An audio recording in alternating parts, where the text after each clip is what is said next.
The screech of brakes on wet road, eyes of the driver filled with horror, an ear-splitting bump of impact. You open your eyes to the rain falling on your face and don't see anything through the blur at first. Then your vision clears, and you see the gray sky and the black spot of a face above you. "Are you all right? I'm so sorry, I didn't see you." You get up with the help of the driver who hit you. Thankfully, apart from torn clothes, no serious damage has been done, and you don't even feel pain.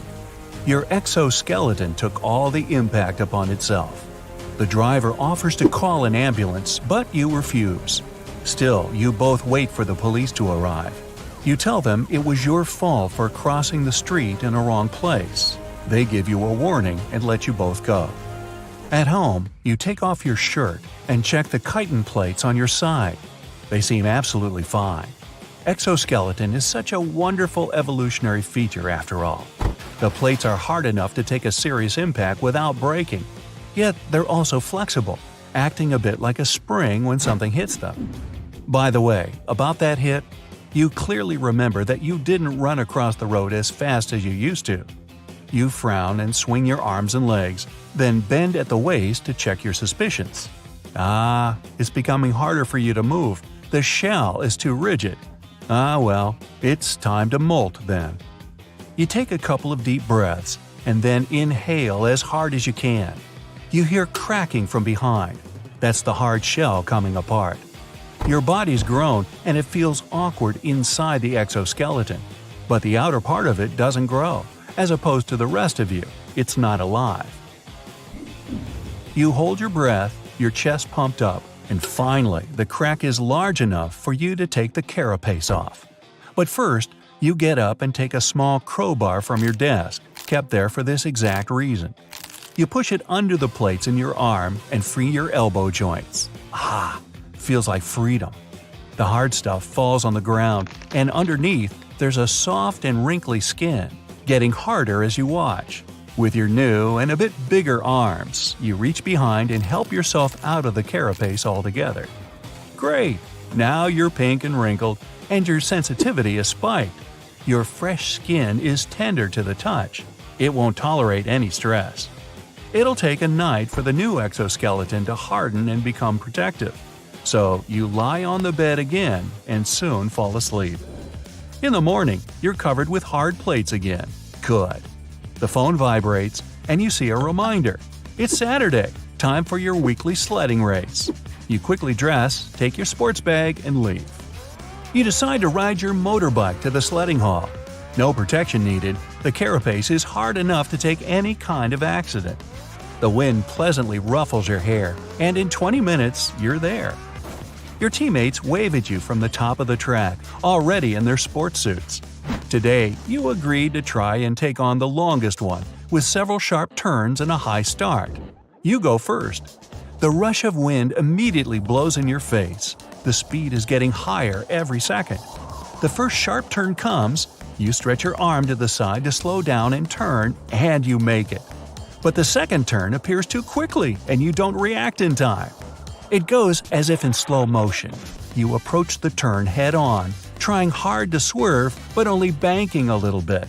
Then you're sliding straight onto the ramp, and you're in the air, flying over it. The ground of the hall is getting closer. Smack!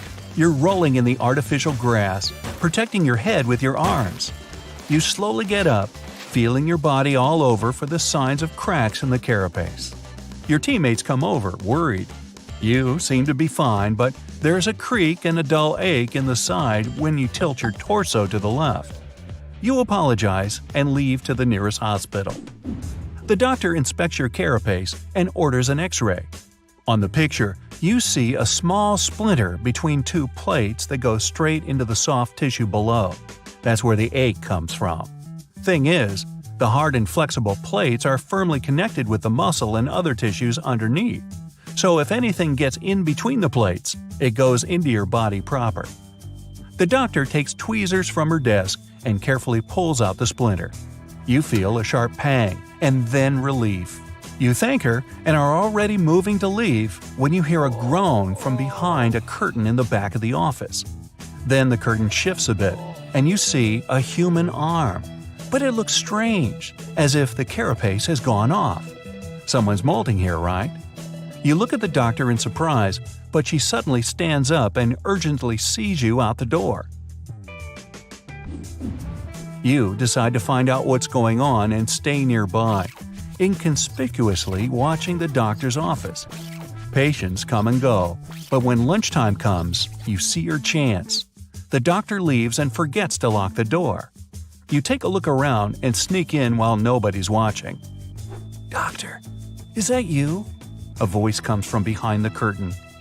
Trembling in fear and anticipation, you put your hand on it. You take a deep, calming breath and throw it open. Behind it, on a couch, lies a man, covered in bandages up to his face, with only a few patches of body seen through the white layers. And those patches don't have any signs of carapace on them. The man looks at you in shock and presses the button he holds in his right hand. Almost immediately, the door flings open and two pairs of strong hands take you under the armpits and haul you out of the office. Then you feel a sharp prick in your neck, and the world goes dark. You wake up from noise and shaking. You hear quiet voices and open your eyes just a bit. Through the slits, you see you're in a car, and right above you sits the same doctor from the hospital. But she's different. Her hands and neck are covered in carapace all right, but her face looks naked and alive. She suddenly looks at you and her eyes grow wide. She shouts, "Stop the truck!" and hurriedly takes something from the bench beside her. She applies it to her face, and you see it's a carapace mask. The car starts to slow down, and you see your chance. You spring to your feet and throw yourself onto the back door of the truck, forcing it to open. You land awkwardly, scramble to your feet, and run. Behind you, the doctor cries, "Stop! Please, wait!" But you run even faster. You manage to hitch a ride to your neighborhood and walk home from there. But when you approach your house, you see a suspicious car standing on the curb. With horror, you realize you've provided all your details to the hospital upon check-in. They know who you are and where you live. You turn around to run before they notice you, but only bump into the fake doctor again. You back off slowly, but there are two large men already coming towards you from the car.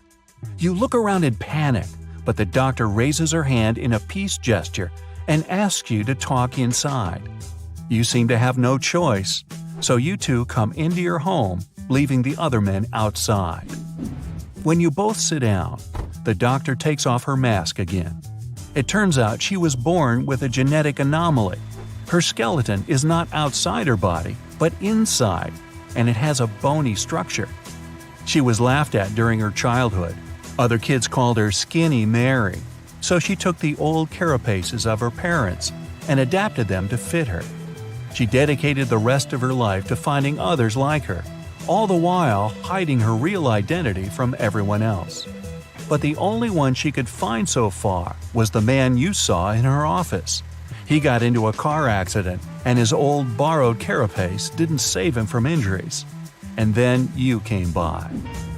After the story, the doctor apologized for her earlier behavior and asked you if you would like to participate in her new experiment. She wanted to give herself, that man, and other people like them an opportunity to live a normal life among others, and for that, she needed parts of a carapace that hadn't been molted yet. It's safe, she assures you. The shell will grow back, as always. And after thinking for a while, you agree. She smiles and thanks you. You go to a lab Mary rented and lie on the table on her cue. You see Jake, the injured man from her office, on a table nearby, unconscious. The doctor says she'll need to give you a general anesthetic and put you under to take samples of your carapace. You nod, and she injects the medication. You wake up with a feeling of freshness in your body. You look at yourself and see fresh skin slowly turning hard, just like the day before. Above you stands Mary. She's smiling with tears in her eyes. You look to the side and see Jake, sitting on his table, with the carapace clinging perfectly to his body. The year is 2160. The place, the Pacific Ocean off the coast of Japan. The ocean seems calm, at least the surface does. The ocean floor is cracking right now. Boom! The earth opens up, magma shoots out. The crack in the ocean floor triggers an earthquake, and a massive amount of energy shoots into the ocean. And now for gravity to get involved. It pulls the water down and makes it move faster and faster. It's a tsunami. A wave as high as a skyscraper plows toward Tokyo at 500 miles per hour. That's millions of tons of water. It would be awesome to take a picture of it, but there's no time to admire the power of nature. The tsunami's about to hit Tokyo Bay. The tsunami smashes ashore and starts attacking the largest structure on the planet, the Tokyo Pyramid Metropolis. It's 6,600 feet tall. That's 5 times the height of the Empire State Building. Imagine if the entire population of Denver, Colorado lived and worked in one building. The Tokyo Pyramid Metropolis, TPM, can handle 750,000 people at a time. Incredibly, the structure withstands the impact, and most of the tsunami's energy seems to have just disappeared. This time, engineering stands up to nature. TPM was built by the Shimizu Corporation, which was founded in 1804. The pyramid is the most stable structure around. If you don't believe me, go to Egypt and see the Great Pyramid of Giza. It's lasted 4,500 years and it's still going strong. The TPM is built on water and consists of 204 individual pyramids. They look like bunches of grapes stacked on top of each other, 8 tiers in all. Only in this case, each grape is the size of a Vegas casino. The TPM's actually hollow. That's how it defends itself against typhoons and tsunamis. It doesn't meet the wind and waves head-on, but lets all that energy just pass right through it. Robots and autonomous control systems run this place. It runs on solar, wind, and wave energy. The pyramids are connected by passages, all in all about 85 miles worth. They connect everything and are maintained by AI that always finds you the fastest way to get from Pyramid A to Pyramid B. The TPA's obviously the city of the future, but human tech isn't quite ready for it just yet. Originally, engineers decided to install the pyramid on 36 columns, all dug into the ocean bed. If you build a pyramid that size out of steel and concrete, you'd be looking at 50 million tons of load press in on itself. The TPM would have collapsed under its own weight and imploded into the ocean. They needed something 1,000 times lighter than concrete and stronger than steel. So, what's this futuristic material? Look at this old guy. It's the first car on the planet with an internal combustion engine. It hit the road in 1885. And this is the first artificial satellite that humans launched into space. It only took an evolutionary blip to go from the first horseless carriage to our first flight into space. That TPM's not looking so ridiculous. Hey, we can do anything. The solution is carbon, and it's everywhere. It's the rod in your pencil, and the diamond in your crown or ring or industrial drill. But we don't just need ordinary carbon, we need graphene. It's a type of carbon we can make nanotubes out of. They're thinner than a human hair, but 400 times stronger than steel. And most importantly, they're light. Nanotubes aren't affected by chemicals, oxygen, or water. Perfect for the TPM. That's just a fancy way of saying the thing's not going to rust. Shimizu has plans for a power station on the moon, an underwater city, transforming the Sahara Desert into a huge oasis, and much more, but they aren't the only ones changing the planet. The Netherlands is the size of 2 New Jerseys, and about 30% of it is below sea level.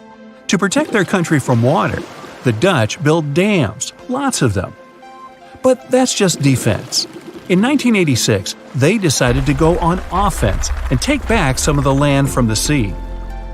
The first dam was 19 miles long. It basically turned a bay into a lake. The second dam sealed the deal. After 42 years of work, the Netherlands got itself a whole new province larger than Los Angeles. Humans have done the same thing all over the world, like in Hong Kong, the Philippines, Italy. Hey, take that, water! what about building stuff on land that's already land? Before NASA's missions to Mars, the most expensive project in history was the construction of the interstate highway system in the United States. It took about 35 years to finish. In today's money, it cost about $530 billion. All that cash bought 46,000 miles of road. That's almost 2 times around the globe. There are over 270 million vehicles in the U.S., more than Japan, Brazil, India, and Germany combined. But in terms of sheer effort, the roads of Rome were way more impressive. Over 2,000 years before the first automobile, the Romans built a huge network of roads, 50,000 miles long. They connected Ireland with Egypt and Turkey with Spain. The roads were pretty safe, and travelers could stay in hotels, dine in cafes, or mail a letter at the nearest post office.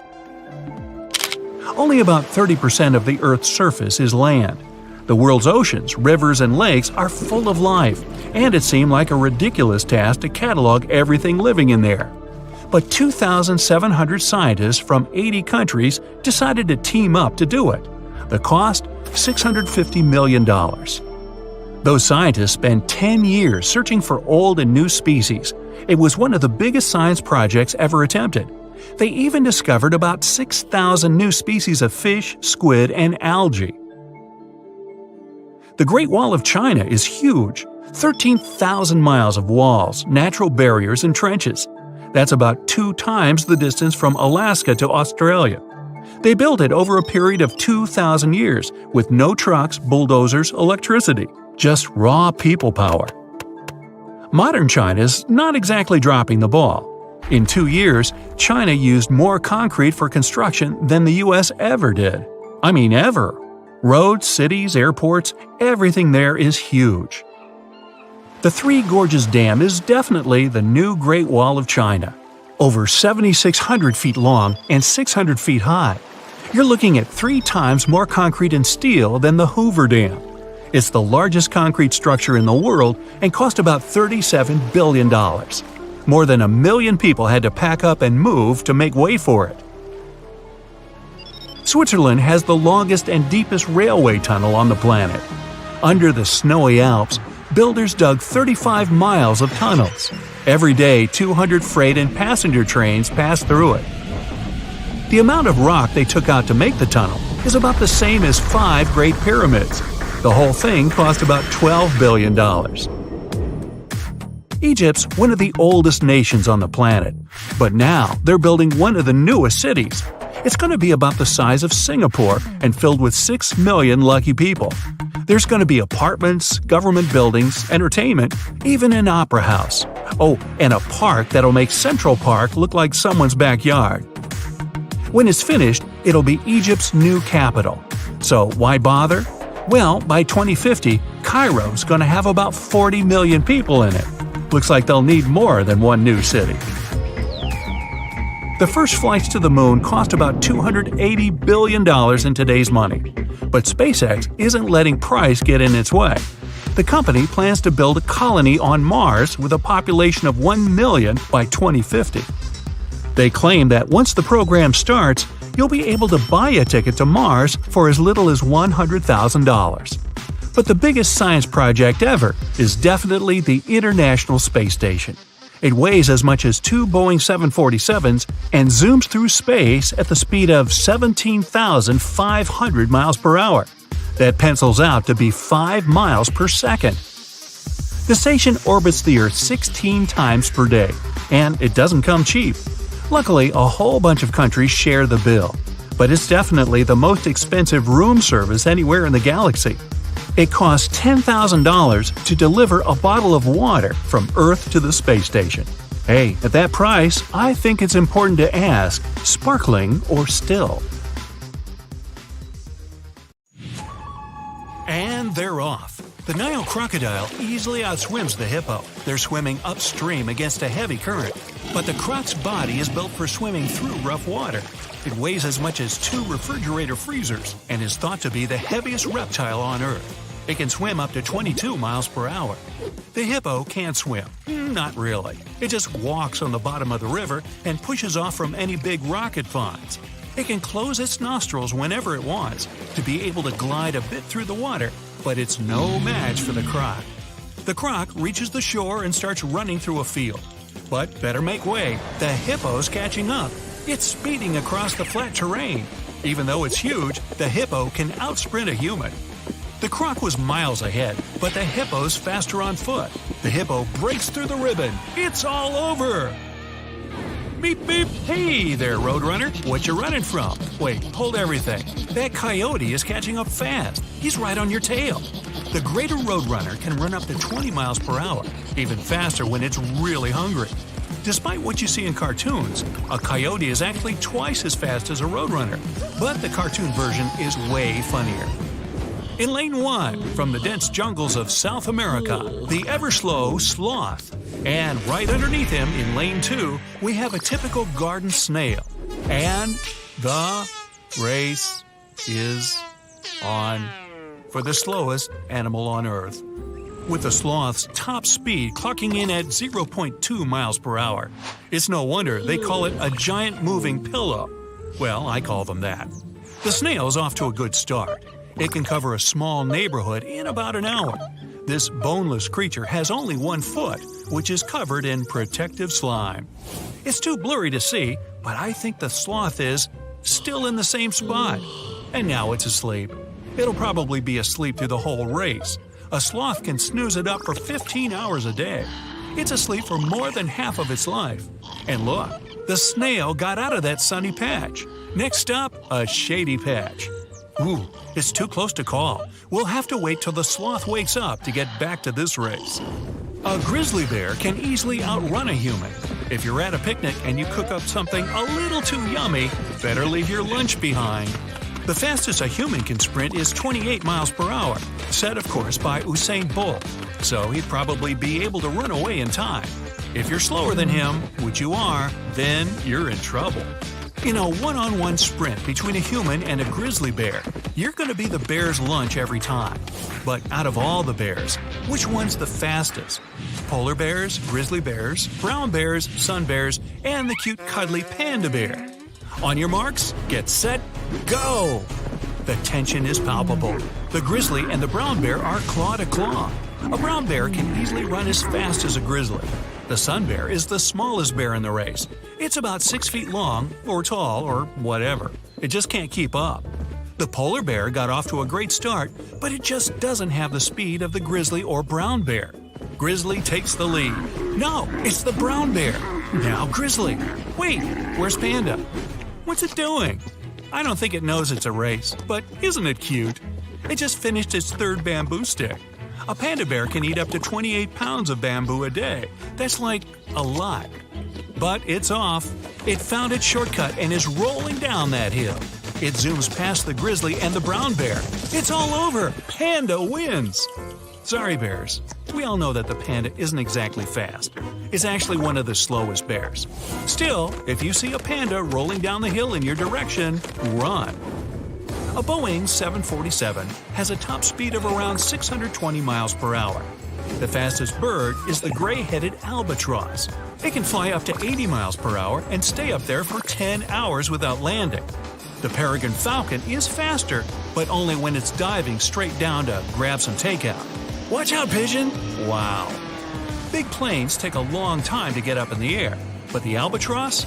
It's up and off in a few seconds. It's in the lead. But a few minutes later, back to Slow-Moville. The sloth's awake, that's good, but so far it's only managed to lift its arm to reach that tree branch. The garden snail's still trying to get past that big rock. Sloths spend a lot of their time as motionless as possible, so that they don't become someone else's breakfast. Not great training for a race. But hold on! Player 3 has entered the race. It's the Galapagos tortoise. Its powerful front legs carry this tank of an animal. It's a whopping 4 times faster than a garden snail. This just got interesting.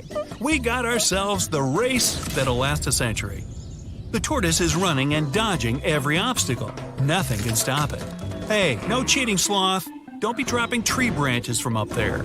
Deep underground, a mole's busy burrowing around. A mole can eat as many earthworms as his own body weight and can dig around 15 feet per hour. The American badger is the fastest digging animal in the world and is surprisingly fast on land. It can almost match the speed of a human on a good day. Head-to-head, the American badger wins the tunnel race pretty easily. Too bad the mole can't see where it's going. Moles aren't really blind, they just have terrible eyesight and they're colorblind, and they can't wear glasses down there. Ah, the proud cheetah. It's sprinting across the savannah at warp speed. I've been the fastest land mammal for millions of years. I got this! The fastest cheetah on record was a sprinter named Sarah. When she was 11, she ran the 100 meters in under 6 seconds. A cheetah can run up to 80 miles per hour if it sees something tasty. Sarah was raised in an American zoo and was one of the first cheetahs to have a puppy buddy when she was growing up. Alexa and Sarah, friends forever. But soaring above Sarah is a humble little bat, and that bat is making Sarah look slow. The Brazilian free-tailed bat can hit 100 miles per hour. It's the fastest mammal on the planet. Now, time for some shrinking. First to the blocks is the Australian tiger beetle. It charges forward at 6 miles per hour. That may not seem like much, but relative to its size, it's lightning fast. That's like a human running alongside a high-speed train. Running in the inside lane is the Saharan silver ant. Ants are team players and are strongest when they're working together. But even one ant can be amazingly strong. An ant can lift hundreds of times its own weight and can sprint like there's no tomorrow. Usain Bolt can hit 4 strides per second. This silver ant does 50. Scientists even discovered that these little ants like to gallop once they reach their top speed.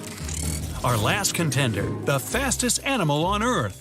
It's none other than this tiny mite. It's only the size of a sesame seed. If we go by body lengths per second, this microscopic animal outruns everything else on the planet. It's believed to run almost twice as fast as the tiger beetle, and if it were human size, it would run faster than the speed of sound. Let's get back to the crawlers. They finish yet? The tortoise is in the lead. The snail finally got past that large rock, and the sloth is on its way to branch number 2. The tortoise is 3 feet away from the finish line. Wow, I just can't take much more of this excitement. But I think I have time for a latte. Yep, there's ice all around, as far as the eye can see. A white desert covers the entrance to your cave, the one where you and a bunch of other settlers live. Everyone's gathered around a fire pit, trying to keep warm, telling each other stories about how much snow they saw the other day. Some are running around playing tag, throwing sticks, whatever people used to do for fun 300,000 years ago. You're one of the earliest Homo sapiens to ever walk the earth. Others are sleeping or just resting their eyes. All around the cave, all you can hear are stomachs rumbling, sounds like a wild animal lurking around. You look out the mouth of the cave and see that the storm has cleared. Time to grab some tools and head out as a group. In the open wilderness, you find some berries covered in snow and plants that might be edible. But it's not enough to feed the whole tribe. It's the Ice Age, and there's not much vegetation growing anywhere. One of your friends spots some large footprints in the snow. The chase is on. You can't tell what it is, but it should be enough to feed everyone for a couple of days. As you go deeper into the snow-covered forest, you hear a growl behind you.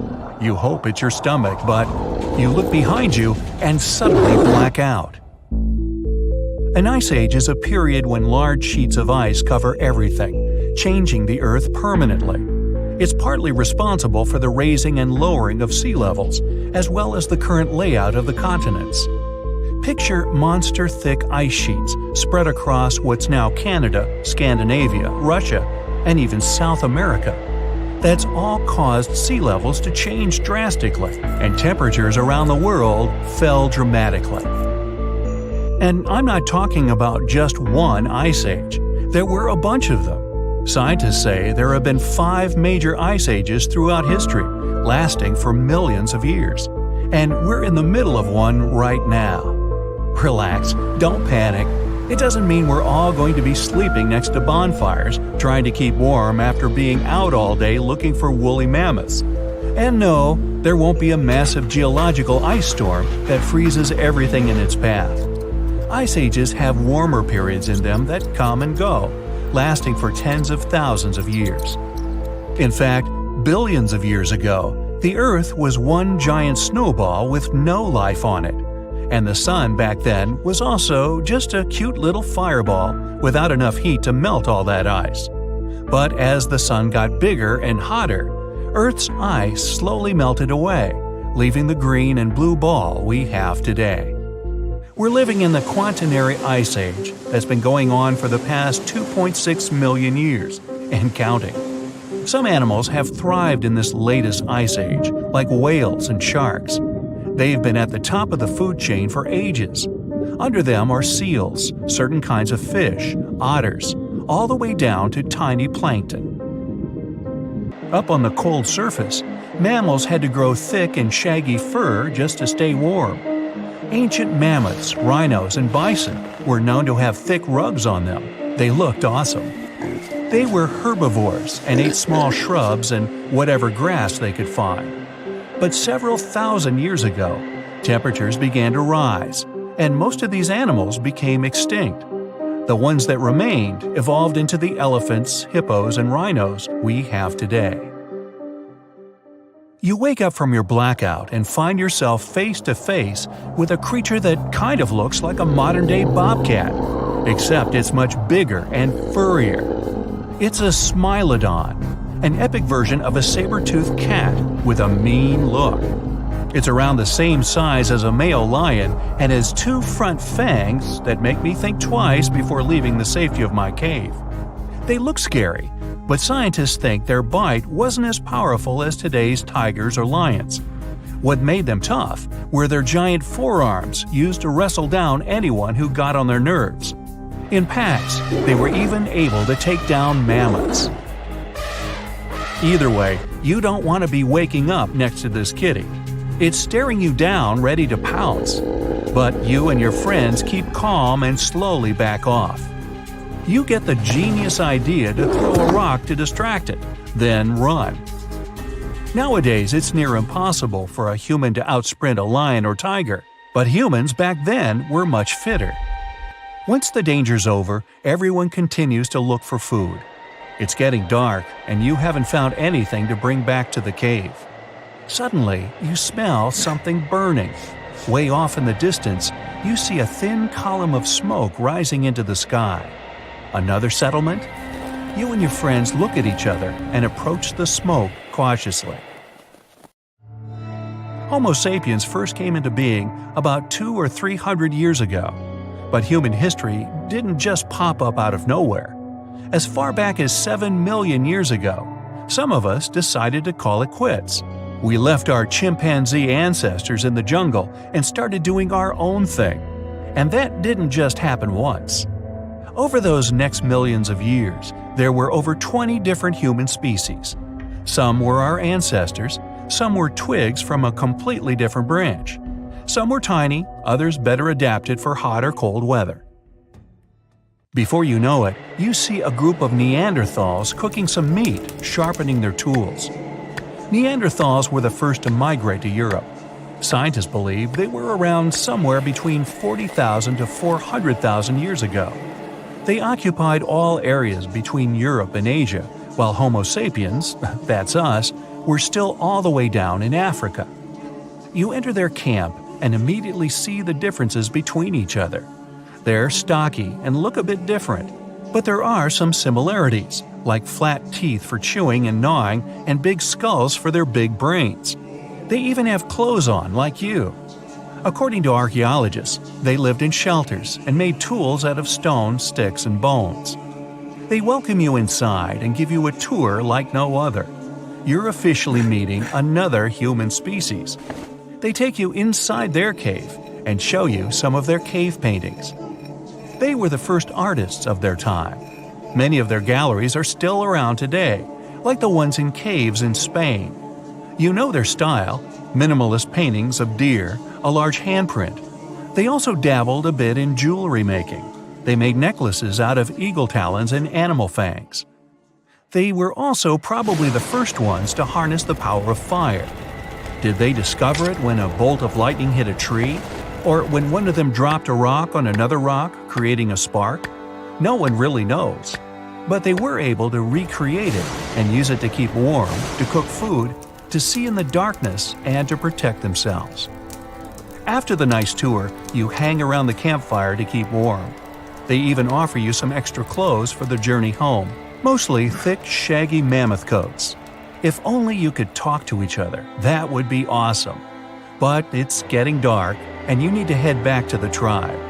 You say your goodbyes and thank them for teaching you how to draw a deer, and for that sack of food they gave you. The Ice Age was important for the development of the modern Homo sapiens. Because of the extreme cold and other harsh conditions, they had to adapt to survive, be extra clever and innovative. They developed advanced tools and even used bone needles to sew warm clothing. They may have hosted the first ever runway show. When the climate started to get warmer, they developed farming techniques to sustain themselves and mainly settled near large bodies of water like rivers or lakes, while others opted to be near seas and oceans. We, were even the first to domesticate animals. Fast forward a few 100,000 years and here we are. Okay, let's start with a warm-up. We'll do eyeball stretches. You'll have 7 seconds for each picture. These girls look like twins. One little thing is different though. Do you see it?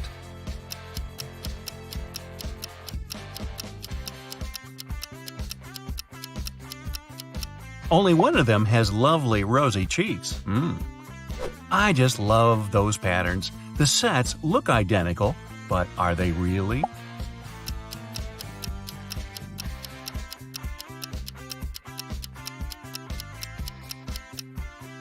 One egg in the second picture is missing one stripe. I'm sure you noticed it. All aboard! The ship is about to depart. Can you tell what's wrong here?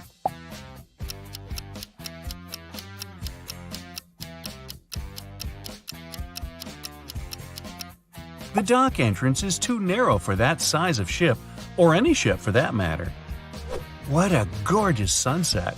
Does it all look okay to you?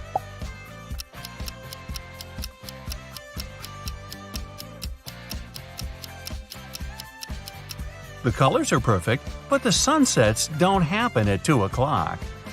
This couple must be having a great time at the beach, except something doesn't feel right. What is it?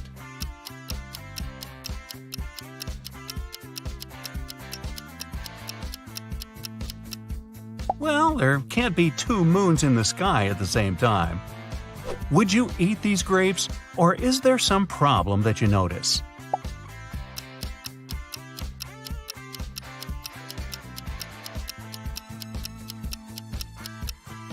That must be one exotic sort of grapes with fern leaves. It's a busy day on the road, and something went wrong here. Can you see it?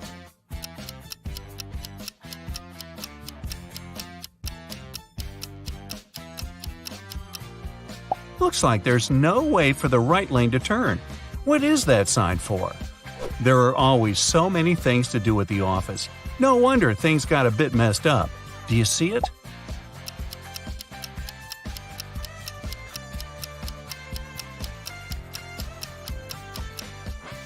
Don't ever plan anything for June 31st. There are just 30 days in June. Really. It is time for a mini safari. Can you find a frog in this jungle?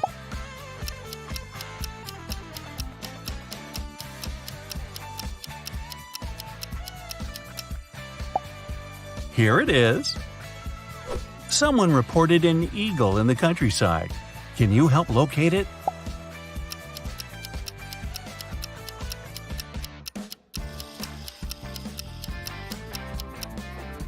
Great job! Your friend lost her cat. Will you help her bring Mr. Mittens back home?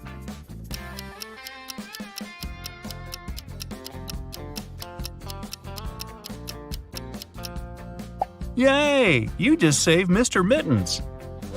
Someone said they saw a snake in the field. Can you find it before it gets dangerous?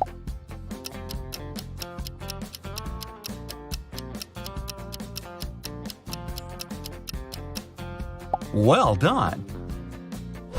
A little frog escaped from its aquarium. Do you see it here?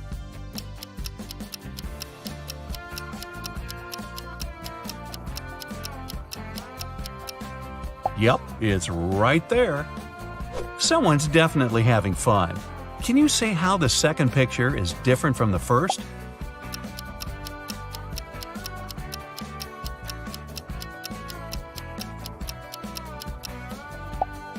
Easy! The sea is calling. Can you spot 5 differences between these two pictures?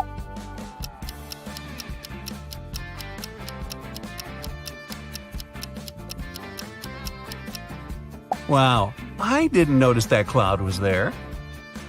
You need a refill of vitamins to carry on. These look like 2 identical sets of fruit, but are they really?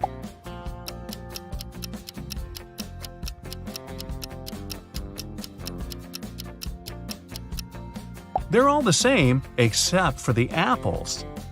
Are you ready for a hot air balloon adventure? It starts the moment you find 5 differences between 2 pictures.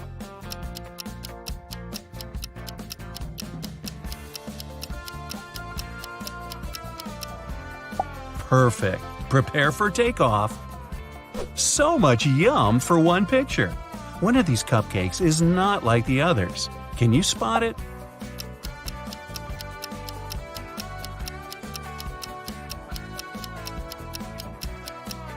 That was easy. If all these artists got together, they could paint the whole world. They all look alike, except for one.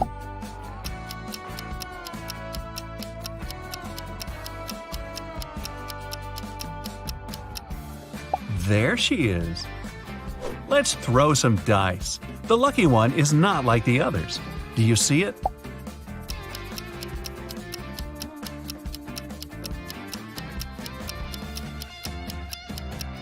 Now the luck is all yours. 2 road trips can never be the same, even if you take one road. Find 5 proofs in the picture.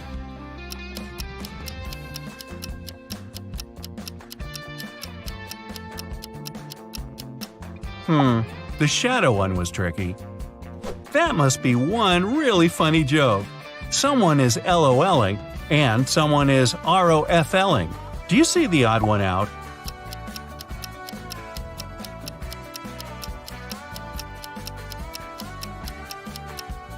It's this little guy right here.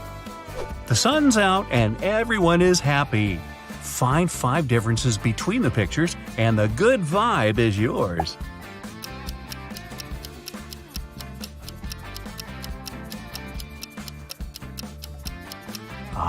It's all about the details. Looks like this isn't going as planned. Plus, there are 5 moments that are completely different in the second picture. Can you name them all?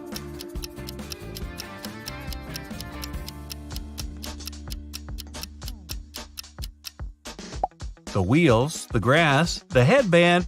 I see. Beach time. Again, the second picture is different from the first one in 5 ways.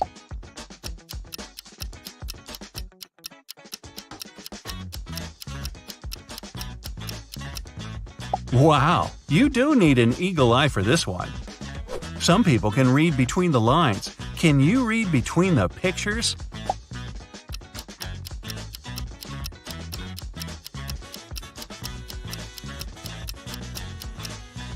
Now, that was a tricky one. What about this picture? Again, there must be 6 words here.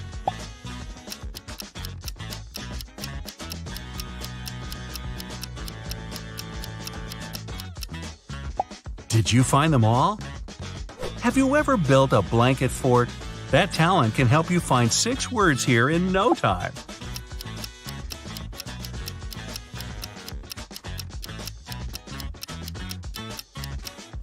Yay! I see them all. Time for some optical illusions. What you see at first can say a lot about your personality. What's in this one for you?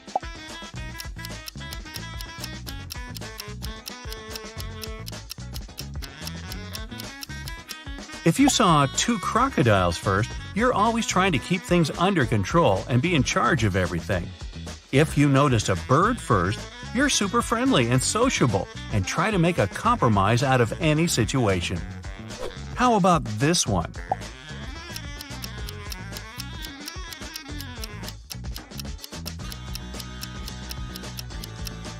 If you saw a sitting man first, you're ambitious and a good planner.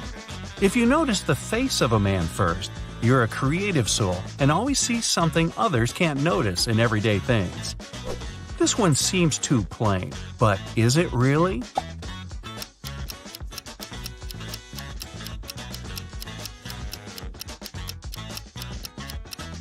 If you just see some green landscape here, you're a realistic person who tries to solve any problem rationally. If you noticed a snake, some monkeys, a crocodile, and other wildlife here, you're most likely the artsy type. You pay a lot of attention to details. What do you see here?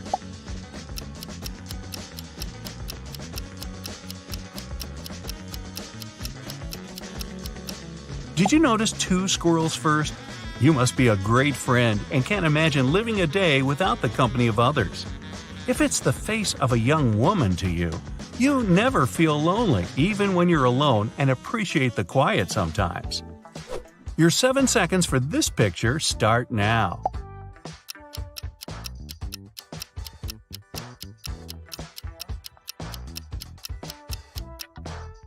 If this one is clearly men on horses to you, you're active, decisive, and won't stop when you know what you want.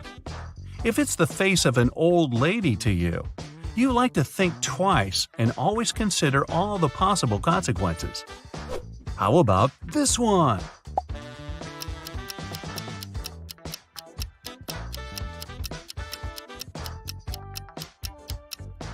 Do you see a room full of people? You most likely enjoy being the heart of the party. Performing on stage is no problem for you. If you see a face in the window, you feel most comfortable when you don't have any eyes on you. You'd rather help others and be genuinely happy for their success. Good luck with this one. You still have 7 seconds.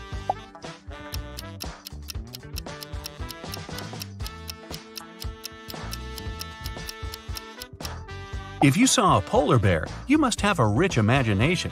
You often prefer to stay in your own little dream world because it's better than reality.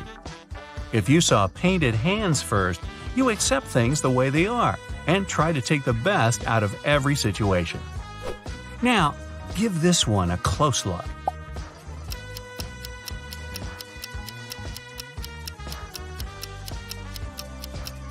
If it looks like a swan to you, logic is your best friend. You look at things as they are and you can solve any problem.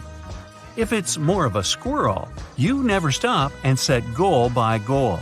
If you make mistakes, you don't let them stop you. You learn from them and go further. What about this one?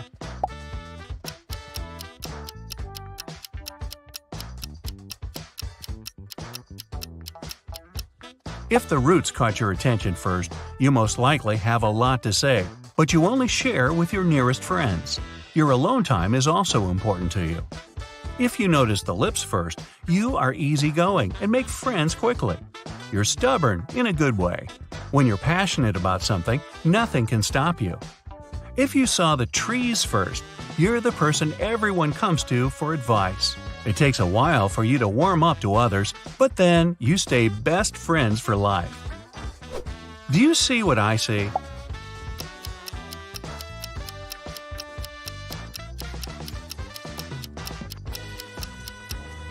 If it's a dancing couple to you, you must be in a harmonious relationship, or just about to meet your special someone.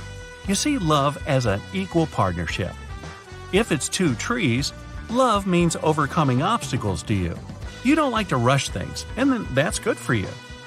If you clearly see a guy with a mustache here, you might be thinking staying alone is better for you at the moment. Take your time, discover yourself, and if it's meant to be, the situation will change. Yes, you did it. You managed to do that lucid dream thing, when you're dreaming and can suddenly become aware of yourself. You can do anything you want in those dreams, have magical powers, move things with your mind, ride a flying bike, fish while sitting on a small cloud. Awesome! But, yes, unfortunately, there's a but. No matter how epic the world of dreams may seem, there are a few things you might want to avoid. You're in a house, but you're not sure if you're dreaming or not. There's a road, a thick forest behind it, and this house. The house is old but very neat and clean. Now you're standing in a long hallway. To your left, there's a beautiful retro-looking living room. Why not check it out? The sunlight's gently seeping through the curtains. It looks magical. Red vintage sofas, a thick green rug, a coffee table, 2 big bookcases, an old piano in the corner, plants near the windows. Who waters those if no one lives here? Never mind. Hey, check out this standing mirror right next to the piano. Slowly, step by step, you start walking toward it, wondering what you're going to see. And stop right there. The first rule of lucid dreaming is to try to avoid doing activities that make you feel too emotional. The mirror might reflect a different and pretty distorted version of yourself. You might not like what you see. What if it's someone else looking back at you? Or you realize your hands are unnaturally long, your face is unrecognizable, or there's someone standing behind you. A mirror in a dream is definitely the worst way to find that out, so try to resist this temptation. Once you're a lucid dream pro, you can give it a try. Now, you move on, checking out other things in the house. Suddenly, a thought pops into your mind. If this is a dream, where's your real body? No, don't go down that road. Try not to think about your body. If you do, you risk losing focus. The house will vanish and you'll wake up. Once you're in a lucid dream, you should try to pay attention to your surroundings. Anything else, especially thinking of yourself lying in bed, bye-bye, better luck next time. Okay, you're still in the house, focused on the things in the living room, not on your body. Time to move on. Check out some of the other… Wait, stop. You suddenly became very aware that you're in a creepy old house all by yourself. Why did you go in? What were you thinking? You start to feel extremely uncomfortable. What if someone lives here? So far, you've only been in the living room. You turn around and go back to the hall. Okay, the door you came in through is still there, but there are some wooden stairs over there. You can't quite see where they lead to. Did it suddenly get a bit darker? Is the sun going down? All of your biggest fears start popping in your head. You suddenly hear snakes hissing, and is that the sound of some giant animal? A dinosaur maybe? Oh no! Is there a chicken in here too? Your biggest phobias all gathered in one place. The ground starts to shake. You panic and turn around to flee. Oh no! The door's gone! You take a step, fall into a bottomless pit, which brings me to the second thing to avoid. Try not to think about things that scare you or make you feel uncomfortable. We're all curious about scary scenarios, but your subconscious controls your dreams, and it knows all your suppressed fears. One tiny detail can escalate quickly and turn a nice lucid dream into a nightmare, or even wake you up. It might not be such a bad thing. So, you bring your focus back to the nice things in the house, and the darkness disappears. Okay, good. The door's back too. You walk outside, back to the main road. It's a beautiful day. Oh, is that your old high school friend? Great. You were just thinking about her the other day. This'll be a great chance to chat. Stop right there. When it comes to lucid dreaming, the fewer real-life places or people, the better. Lucid dreaming can make you feel like it's all real. It's not like you're going to wake up and think you actually talked to that person, but your subconscious will memorize how you felt about it. That can be a bit confusing if you end up meeting her in real life. Lucid dreams can create fake memories, which can lead to all sorts of real-world issues. So, the house, the road, the thick forest next to it. Did your mind come up with all that by itself? Of course. Giraffes aren't usually so tall their heads poke through the clouds. You can't normally fly up to pick up an apple from that top branch. And elephants don't really wear awesome necklaces and earrings. Your dreamland doesn't have any limits. Hey, enjoy it while you're there. If you don't, you might end up inside a boring dream where you slept through your alarm again. You could even have a lucid nightmare, or maybe they're the same thing. If you get too excited right away, your lucid dream could finish too quickly. Yes, lucid dreaming is like the best VR simulation ever. So, that's why you want to make it last. Sure, you can fly, see an epic waterfall, have magical powers, slide down a rainbow, enjoy a tropical paradise with coconuts and palms, but wait. Relax and try to stabilize your dream before you jump into any of that stuff. Start it off slowly with things that are more normal, like a road, house, meadow. Oh, hey, look, cute little rabbits and a deer. Much better to start your dream off that way. It takes some time to become skilled enough to do all those crazy things without waking up. You want it to be amazing and not just boring or frustrating, or worst of all, end too soon. But also, keep moving. Don't aimlessly wander around. Forest, road, house, blah blah blah sounds interesting at first, but eventually you should move on to more fun things. Make a plan. In lucid dreams, time goes slower than it does in reality, so use it well. Don't try too hard to control everything in your dream. First off, that takes a lot of practice. And second, let some things surprise you. Hopefully, not some phobias hidden in the dark corners of your subconscious. Keep your eyes open in the dream. How else are you going to see all the wonders of the dream world? Closing your eyes a lot can be a sign to your body that you want to wake up. It's helpful when you're stuck in a bad dream and can't make those scary creatures go away. But if you're in the good place, don't spend too much time in your dreams, lucid or regular ones. They all happen during your REM, rapid eye movement sleep phase. In non-REM sleep, your eye movements, heart rate, and brain waves gradually slow down. And then, bam, REM phase comes around and your brain starts having fun. More than half the world's experience lucid dreams at least once, but few people can actually control them. Maybe that's not a bad thing, because knowing there's a place where you can do literally anything you imagine, you might start to lose touch with reality. But when you're there, don't leave anything on your bucket list. How about flying? You're at the top of a high mountain, thick, fluffy clouds are all around you. Where's the ground? You look down. Wahoo! In your dream, you're not afraid of heights. You feel adrenaline pumping through your body. Hey, go for it. Jump, spread your wings.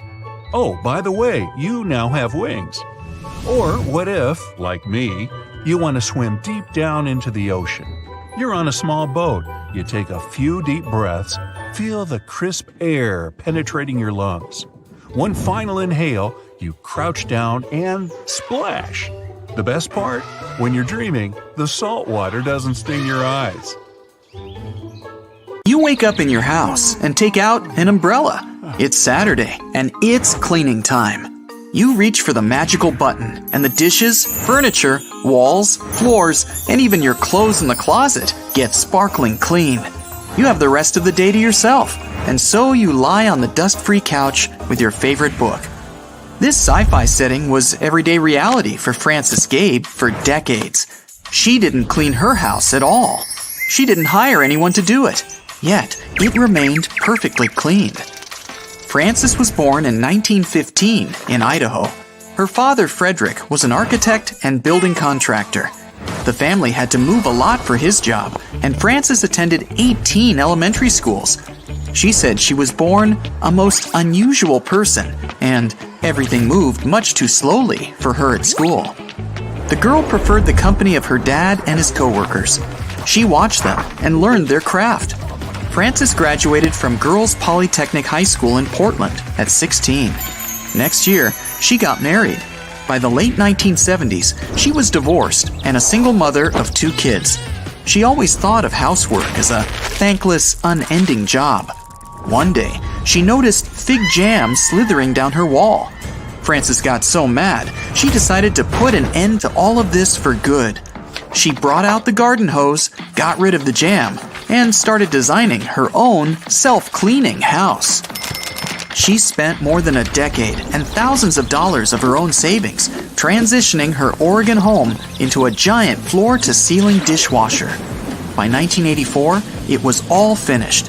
Frances received an official U.S. patent for her self-cleaning building construction. It consisted of 68 separate devices that made all the cleaning fully automated. Every room had sprinklers in the ceiling. Frances would put on her raincoat, take out an umbrella, and press a button to activate the sprinklers. They'd spray soap and water in a circular motion. Then, it was all rinsed. Warm air then went through the vents to dry it all. In less than an hour, the walls, floors, bathrooms, toilet, and bath were all crisp, clean, and dry. The floors were coated with many layers of marine varnish and ever so slightly tilted toward the walls. There were gutters at the edge of every room. Water from the sprinklers didn't go to waste. It drained out of the house into the doghouse to wash the dog along the way. Furniture that wasn't supposed to get rinsed was covered in clear acrylic cases made of resin.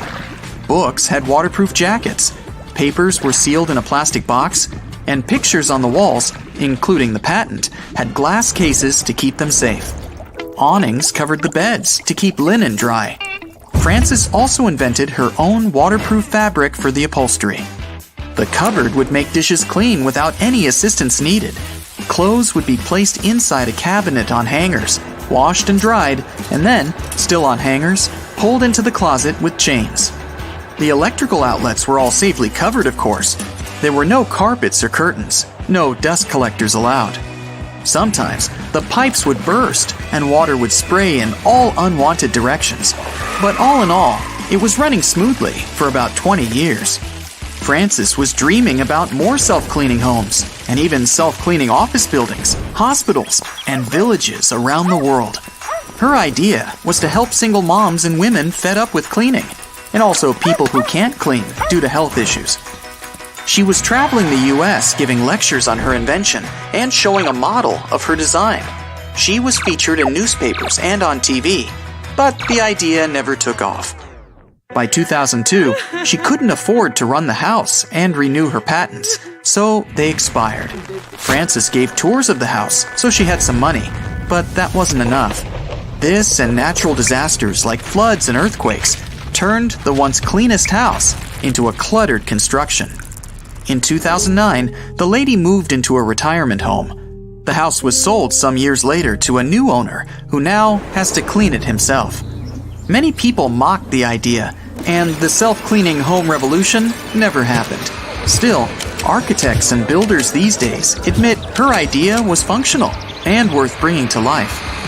In 1998, when computers were taking off and taking up all of your attention, someone came up with and patented a brilliant idea of a motivational candy dispenser. It would be equipped with an optical sensor attached to your screen.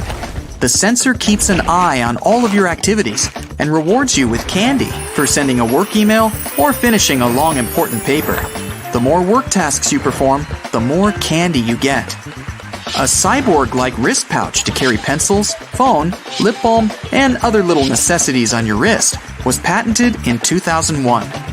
If you don't enjoy raking leaves in the fall, you'd probably love the unique solution described by its inventor as compatible with the natural body movement of a person. Leaf-gathering pants have zip-on flexible tubes attached to pant legs and a net fastened in between to gather leaves as you walk. You can easily remove the large piles you leave behind later. The greenhouse helmet was designed to bring nature to big city guys. You put on a self-enclosed anti-fog covered dome on your head with tiny plants on built-in shelves. When you exhale, the plants take care of all the bad elements and recharge you with the purest oxygen. The helmet would be equipped with an intercom system to let you communicate with people outside your dome. In case you have a pet, but don't have 24 hours in the day to give it all the non-stop physical attention it wants, the automatic pet petter is something you'd appreciate. It works for both cats and dogs with its mechanical hand and plays relaxing tunes to them. The gadget is activated when Spot or Jingles gets on a motion sensor platform. Pet ears can get in the wrong places, like a soup plate, and spread the food all over the place. Back in 1980, someone decided to take care of it and patented the lightweight, adjustable, and easy-to-use animal ear protectors. They were designed especially for pets, mostly dogs, with long ears to prevent any contact with food. They also suggested decorating the tubes on special occasions. An anti-eating face mask was invented around the same time for those who have to spend their days around food for professional reasons. Chefs, cooks, and other restaurant staff dealing with food can put it on and lock it with a little padlock. Breathing and talking are still possible, but it makes eating highly problematic. The most important thing is not to lose that key, or you'd have to go on an eternal diet. Sled pants were equipped with a seat to slide down hills, and leg and waist straps to keep them securely attached to the owner. They were configured to take the shape of the human body. To stop the sled once you reach your destination, you'd have to fold the lower part up and walk away, pretending you didn't just ride your own pants. The 1923 head exerciser was invented to give you better circulation. Two people would hold a metal plate between their teeth. The plates were held together by a spring. As the pair pulled each in their direction, they'd take part in a sort of tug-of-war for the head. Someone came up with a brilliant idea of a watch that would let you know how long you have left to live in years, months, and minutes. The life expectancy guess would be based on some statistical methods and personal health factors of the owner. The watch had a microprocessor for storing data and buttons and switches to reset that data. Pet display clothing would be the perfect choice for those who can't leave their master at home alone. It's a vest or a belt with many tubular passageways going all around the body of the owner. The whole construction is see-through. There are little chambers for feeding and to take the pet out. An automatic tip requester consisted of an artificial hand and a box for cash to wear on your wrist.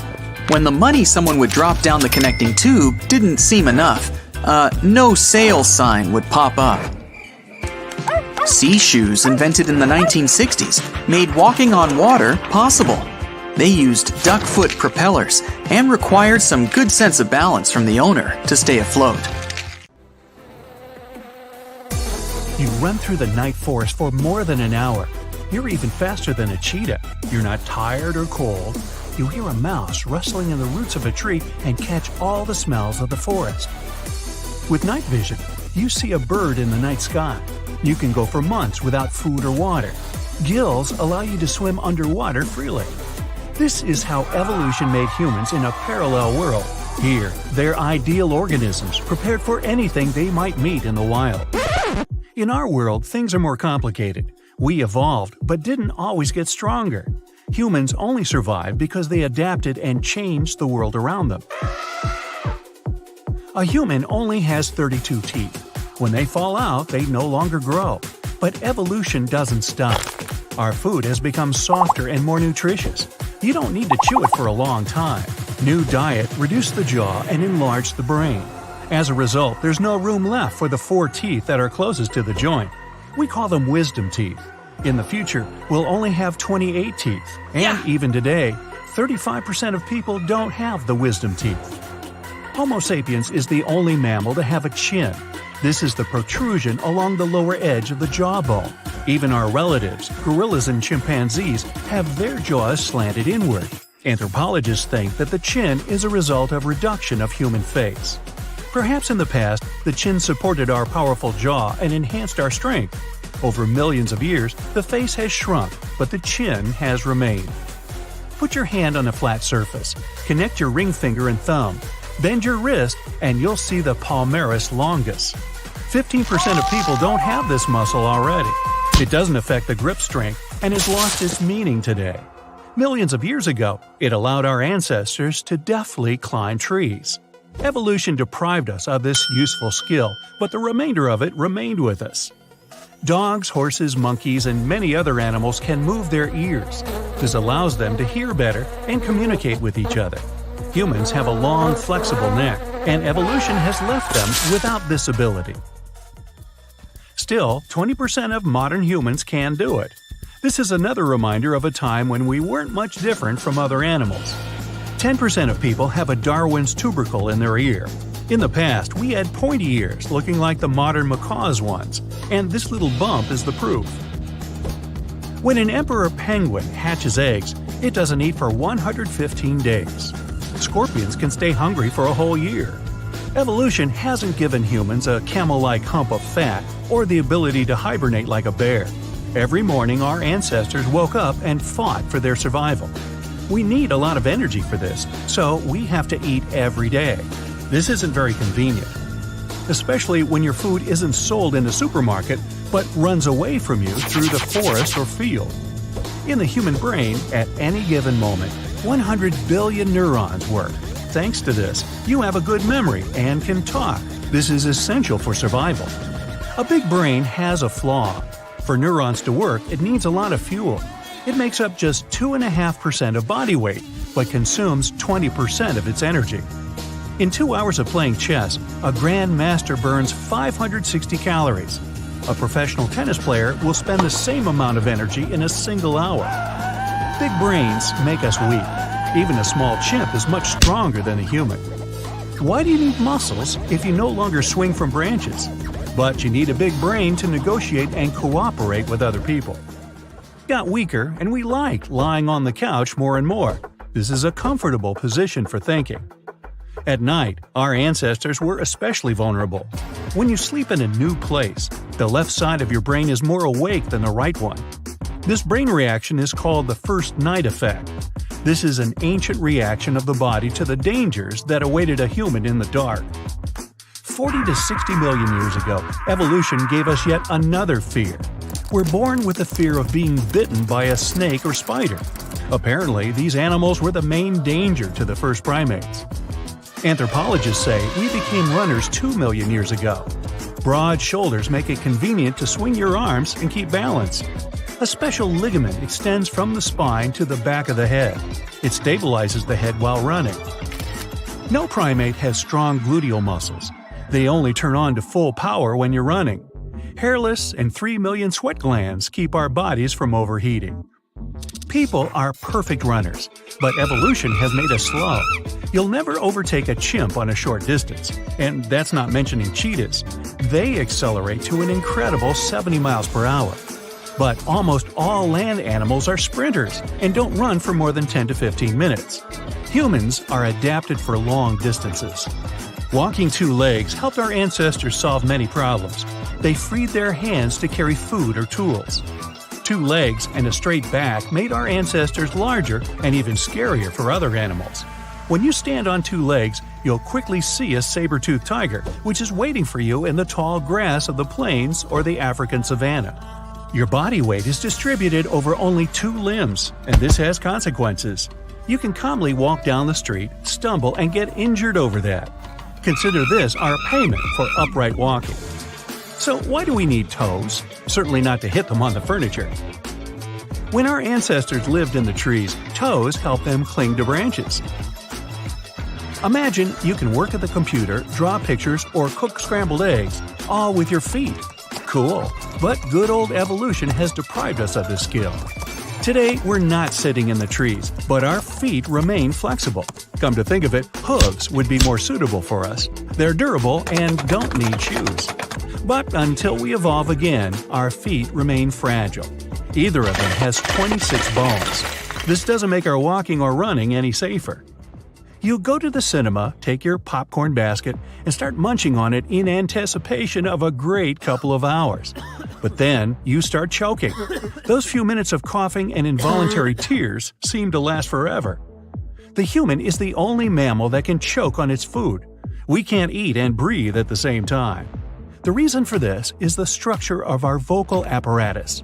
Your larynx is down below, thanks to which you can talk, but not while eating. Goosebumps, horripilation, gooseflesh, these are the names of the reflex that makes your skin not smooth but bumpy. This happens when you're cold or scared. Greetings from the Stone Age. Our ancestors were covered in thick hair. When they got scared, the hair follicles rose. This made them large and menacing for other animals. This natural reaction warmed the body as the air grew colder. The body of modern people no longer has long and thick hair. But if that movie is really scary, or you forgot your jacket in the evening, goosebumps still appear. Bears, hedgehogs, bats, some turtles, fish, and insects. All these creatures have one thing in common: they hibernate. Scientists claim that our ancestors were also on this list. In a cave in the north of Spain, researchers found fossilized bones of ancient people. The analysis showed that 500,000 years ago, humans could spend several months hibernating, similar to bears. Thanks to this, they survived Ice Age. Wow, how I miss this skill. Our eyes allow us to see dust in the air and huge mountains on the horizon. We see the world in color and recognize each other's faces. And when it gets darker, our vision quickly adapts to new conditions. But we don't see well in the dark. Evolution hasn't given us the sight of a tarsier. This primate is the size of a baseball and can see perfectly in the dark. Tarsiers could easily catch a beetle flying through the night forest. Still, I wouldn't want my eyes to take up most of my face, and beetles are actually not among my favorite after-dark snacks. How about you? For several years, NASA's spaceship Kepler was wandering through space. It studied more than 150,000 stars across the galaxy. This search had a specific goal: to find planets that are similar to Earth. These planets might become our second home, but it'll happen only in the distant future when humanity begins to colonize space. The mission was successful. Kepler found loads of planets that got called super-Earths. In our solar system, there's not a single planet that can be called super-Earth.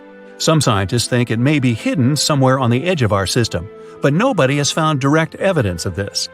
A super-Earth sounds impressive, but in fact, it's unlikely to look anything like our planet.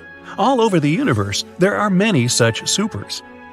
To become a super-Earth, a planet must weigh from 1 to 10 times the mass of our planet. It also has to be twice its size and powered by a star's energy. That's all the criteria. The surface of such a planet may be rocky or gaseous or even mixed. Imagine living on such a planet. It's the same as ours, with similar atmosphere, climate, and landscape, but several times larger. Our lives are different here. Because of the increased mass, the gravity on this planet is much stronger. There are no high mountains or trees in this world. Everest is several times smaller. Most trees don't grow higher than a single-story building. People are also more compact. It's difficult for the body to grow tall when gravity presses on it with double or triple force. The average height of a grown-up is 3 feet. There are almost 8 billion people on Earth today. In large cities, people feel quite crowded. But on the super-Earth, the area is twice larger. People are smaller too. They drive small cars and live in small houses. That's why there's much more space. The air is cleaner, and not all parts of this planet are fully explored yet. Days and nights here last longer than on good old Earth. Today is Monday, and Tuesday will start in 48 hours. But people still don't have enough free time. Working hours are longer now, and people need more time to sleep, rest, and commute. But the cool thing is that now people are much stronger and more resilient. If an ordinary person gets to the super-Earth, they will feel as if they're carrying a heavy backpack filled with bricks. Their muscles won't be used to hauling such a load at all times. Even during sleep, they'll feel heavy. In an unprepared person, this pressure can damage bones and muscles and lead to unpleasant consequences. But since people have been living on the super-Earth for thousands of years, they've evolved and adapted to the new conditions. On this planet, human bones are as strong as iron. Muscles are as hard as a rock. People are small but powerful creatures. But they don't know about their own strength. Everything around them is heavy, and this is the norm. Trees are sturdier, and their wood is more durable, which means the furniture is more massive. A single sheet of paper on the super-Earth can weigh 10 times more than the ones we're used to. The average passenger car can weigh as much as 2 fire trucks, and a teaspoon is heavier than a dumbbell. But since the weight of all vehicles is greater than that on our planet, people need more power and fuel to reach higher speeds. They use a lot of gasoline. Much more resources are needed to send rockets into space. It takes more fuel to overcome the gravity of Super-Earth and leave its atmosphere. Spacecraft also have to weigh less. When everything is so heavy and dense, you don't feel super strong. But let's say you're a resident of the Super-Earth and decide to visit good old Earth one day. You become a superhuman here. You can come up to any car, put your hands against its trunk, and start moving it. In the gym, you can easily lift any weight. With one strike, you can leave a crack in a concrete wall or punch through a wooden board. All of this looks extremely impressive, considering your small stature. Your legs, used to heavy loads, feel so light here. You can easily jump from one roof to another. If you accidentally fall from a 2-story building, your body won't receive any serious damage. Your skin won't be scratched, your bones will easily withstand the fall. On Earth, you become a superhero. Unfortunately, a super-Earth with the conditions perfect for humans hasn't been found yet. These planets are still poorly understood. They can even pose a danger to people. A large mass means a huge amount of energy, and this energy needs to be released. If we lived on the super-Earth, volcanic eruptions would be as common as thunderstorms. The increased gravity could also cause more tectonic plates movement. The landscape and the planet's crust would be very unstable. Imagine earthquakes waking you up every day. Such conditions would encourage people to develop a great sense of balance. There would also be special technologies strengthening house foundations. Frequent shifts of tectonic plates would trigger huge tsunamis. Oceans would constantly change their shape. Vast areas of land would get flooded. In such changing conditions, people would never be able to build permanent cities and live comfortably. Plus, if people ever came here, it'd be difficult for them to fly away because of the planet's powerful gravitational force. Space objects flying past the super-Earth would be more likely to fall on the planet. In addition to volcanic eruptions and earthquakes, there would be frequent meteor showers, and those wouldn't be just tiny rocks that evaporate in the atmosphere. Huge asteroids could be thrown off their course by the planet's gravity. People would have to build a machine that could destroy meteorites before they enter the atmosphere. But even if they succeeded, hundreds of chunks of space rock would still fall on the super-Earth. After all these catastrophes, people would most likely understand that there's only one super awesome Earth, and it's our home planet.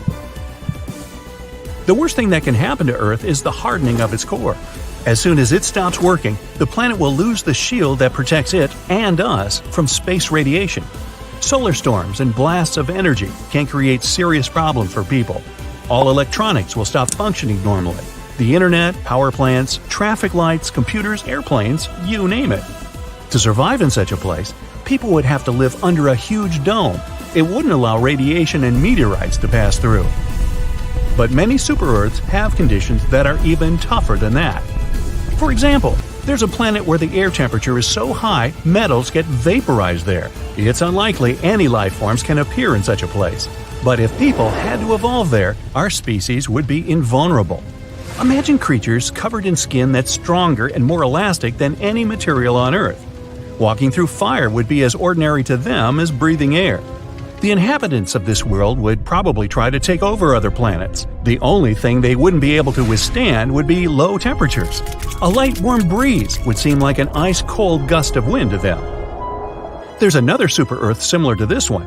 It receives tremendous amounts of energy from the nearest star. Because of this, the temperatures there are so high they even destroy molecules. In the depths of space, scientists have found another super-Earth. It's 2.5 times the size of our planet and is completely covered with water. There's not a single patch of land on it. The planet is super heavy. That's why it's tilted a bit to the side. When this super-Earth rotates on its axis, water flows from one side to another. Massive destructive tsunamis are a common occurrence on this planet. If people lived there, they would look more like amphibians than humans. Another super-Earth is 6 light-years away from us. Its mass is 3 times that of our Earth. It takes the planet about 233 days to orbit its star. This planet receives only 2% of the star's energy. The surface of this world is a dark place, covered with ice. One of the most amazing planets out there seems quite friendly and potentially habitable. Just like our Earth, it glows with blue light, but its appearance is deceptive. On this super-Earth, winds blow at 7 times the speed of sound. But the main danger is glass rains. Trillions of shards turn everything that gets in their way into powder. Gee, no, I'll have to pass on that one. You feel a bit dizzy, hanging in the air 10 floors above the ground. The only thing that stops you from falling is one of your palms and your shoeless feet. There's a crowd gathered down there in the street, far, far down. People, tiny like ants, keep screaming and pointing their fingers, supposedly at you and your precious cargo. The elderly lady in your arms seems frail and terrified, and still, her hands are surprisingly strong when they hold her cat clutched to her chest. The flames are raging above your head, bursting out of the windows, and the smoke is still burning your throat. It started 3 weeks ago. You're watching a football match and your team is losing. After a while, you can't stand it anymore. You leap out of your seat and start pacing in front of the TV. At one point, you get so agitated that you hit the wall with your open palm, and you get stuck. Your first thoughts aren't very coherent. What's this sticky stuff on my wall? Finger by finger, you unstick your hand. Examine it. Touch the wall. A couple of minutes later, it finally sinks in. There's indeed something wrong, but not with the wall, with your palms. After a lot, and I mean it, of experimenting, you figure out they somehow stick to all kinds of surfaces. You try the floor, window panes, walls, furniture.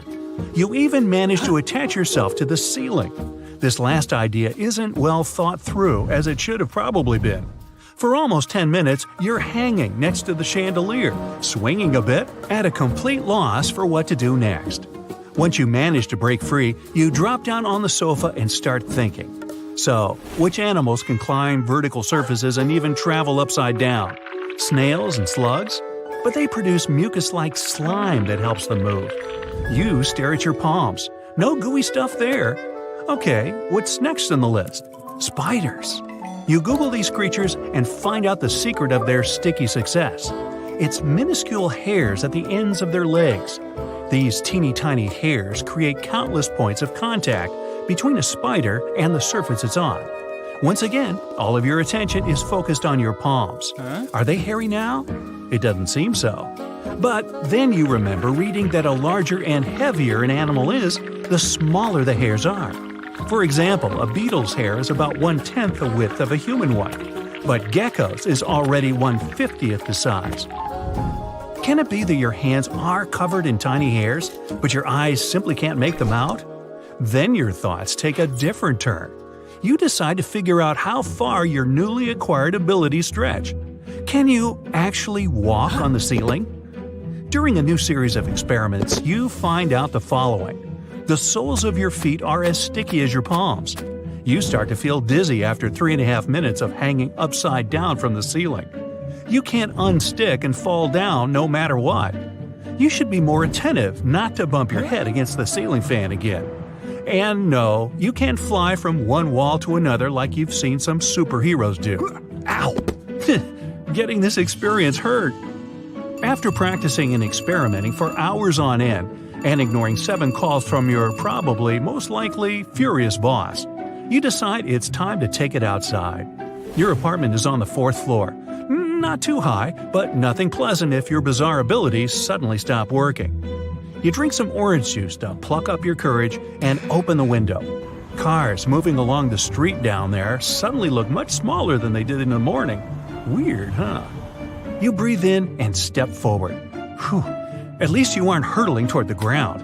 In fact, you're firmly stuck to the wall next to your window. Time to start moving. You've almost made it to the 2nd floor when you decide to take a break. That's when you notice the face. It's pale, with a wide-open mouth and some strange emotion in the eyes. You're pretty sure that's horror. It must be your downstairs neighbor. Unfortunately, you can't tell him there's nothing to be worried about.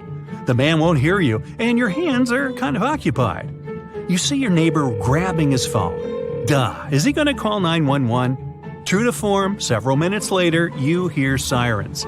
In no time, several people are using loudspeakers, trying to calm you down.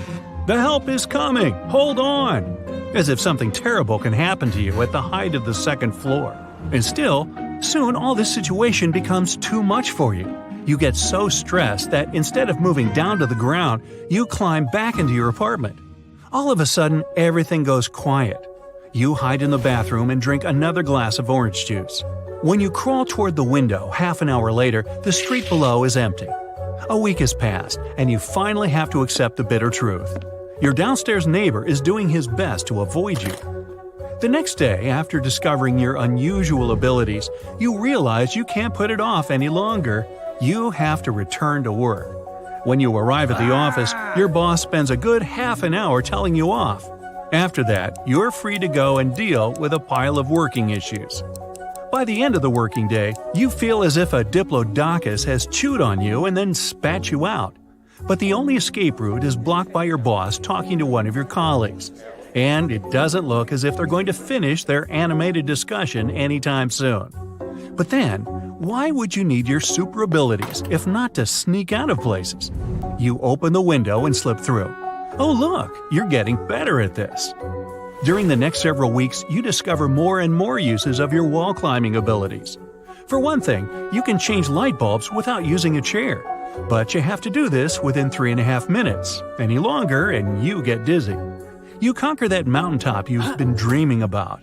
But before it seemed too hard for you. One night, you try to climb a skyscraper, but you get awfully tired before reaching the top. You save countless kittens stuck on roofs and trees.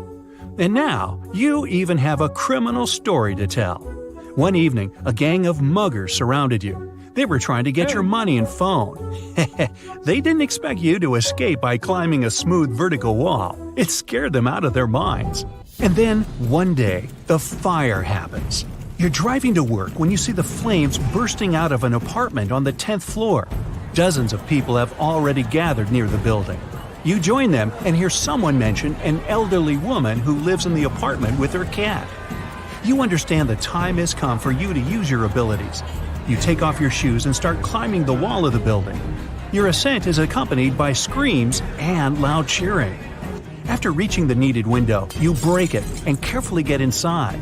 That day, luck is on your side. For one thing, the lady is really small. It won't be a problem to lift her. Even better, both she and her cat are in the room. Miraculously, the woman doesn't demand long explanations. She grabs the cat, you grab her, and in the next moment, you're all out the window. You successfully get to the ground, and the lady is taken away by doctors. And then, you get surrounded by reporters. An avalanche of questions and camera flashes follow. Lots of people have been recording your heroic descent, so it doesn't take long for you to become a superstar. At first, you feel shy and exposed, but pretty soon, you realize this kind of popularity can bring you good money. You're invited to numerous TV shows. Loads of companies want you to advertise their products. Illusionists and circus troupes ask you to take part in their performances. You become world famous. Your face is on all magazine covers. You earn enough money to travel by business jets and stay in the world's most expensive hotels. But 1 year after you started walking on vertical surfaces, you wake up to a news article. Another person has gained the same ability. And every week, more and more people discover they can walk on walls. In several more years, it isn't considered to be such a rare ability. And all you can do is deal with the fact that you aren't unique anymore. But then, you check your bank account and smile, happy in the knowledge that, hey, you were the first. That's it for today. So hey, if you pacified your curiosity, then give the video a like and share it with your friends. Or if you want more, just